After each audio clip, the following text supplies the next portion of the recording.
तो दोस्तों हम सभी जानते हैं कि भारत और अमेरिका के बीच में चाहे कितनी भी वैचारिक दूरियां हो, लेकिन फिर भी अल्टीमेटली एक पॉइंट पर आकर दोनों देश नज़दीक आ ही जाते हैं और वो पॉइंट है चाइना।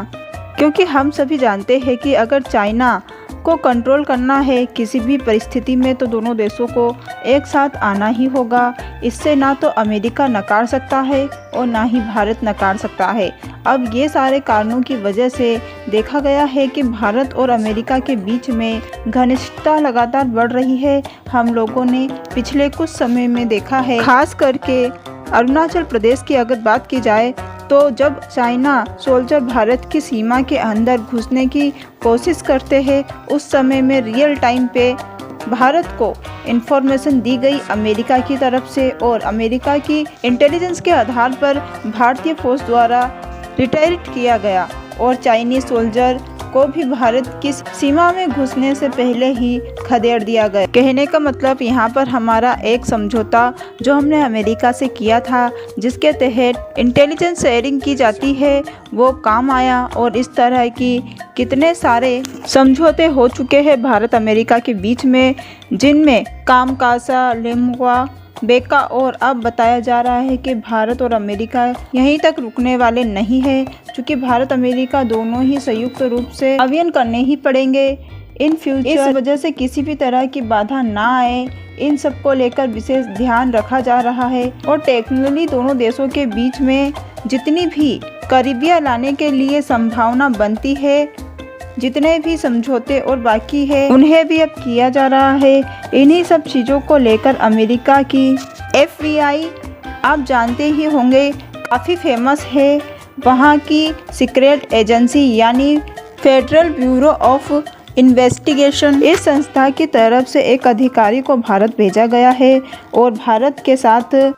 अनन फनन में उन्होंने आकर डिस्कशन किया और इसके तहत बताया जा रहा है कि दोनों देशों के बीच में कुछ और महत्वपूर्ण समझौते किए जाएंगे, जिसके बाद दोनों देशों की जो सीक्रेट एजेंसी है उनका तालमेल काफ़ी ज़्यादा बढ़ जाएगा और एक दूसरे की स्थिति को मजबूत करने के लिए ये एक बेहतरीन प्रयास माना जा रहा है। और यहाँ पर सबसे बड़ी बात जो निकलकर सामने आ रही है वो ये आ रही है कि ये जो FBI के टॉप ऑफिशियल भारत आए हैं, ये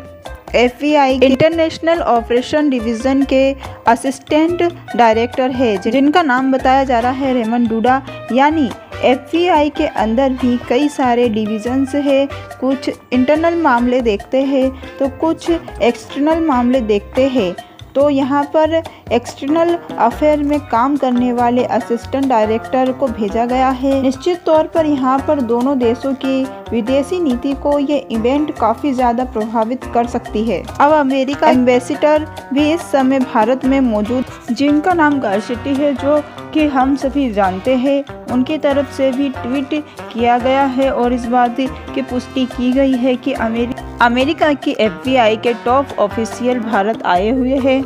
और भारत की कई सारी एजेंसीज के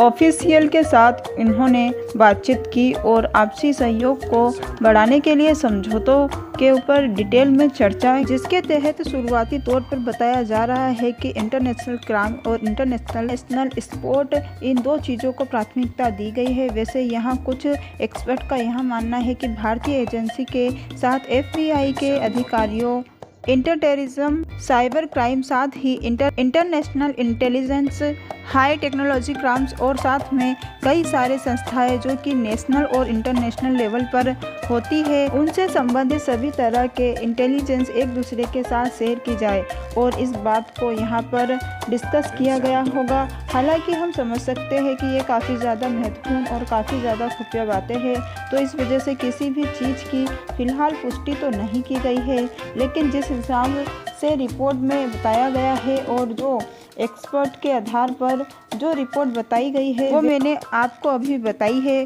तो कहने का मतलब यहाँ पर आप समझ सकते हैं कि इन फ्यूचर दोनों देशों जो कि एक ही टारगेट को साधना है, तो उसके लिए सारी की सारी तैयारी यहाँ पर की जा रही है। हो सकता है कि इन फ्यूचर ऑपरेशन वगैरह किया जाए भारत अमेरिका की तरफ से संयुक्त रूप से, जिसका टारगेट चाइना हो, तो यहाँ पर सारी चीज़ें काफ़ी ज़्यादा सुगम हो, किसी तरह की कोई रोक टोक ना हो पाए। इन सब की वजह से भी अमेरिका के साथ भारत के ये सारे समझौते लगातार होते जा रहे हैं। वैसे इस पूरे मुद्दे पर आपका क्या विचार है, कमेंट बॉक्स में ज़रूर बताएं।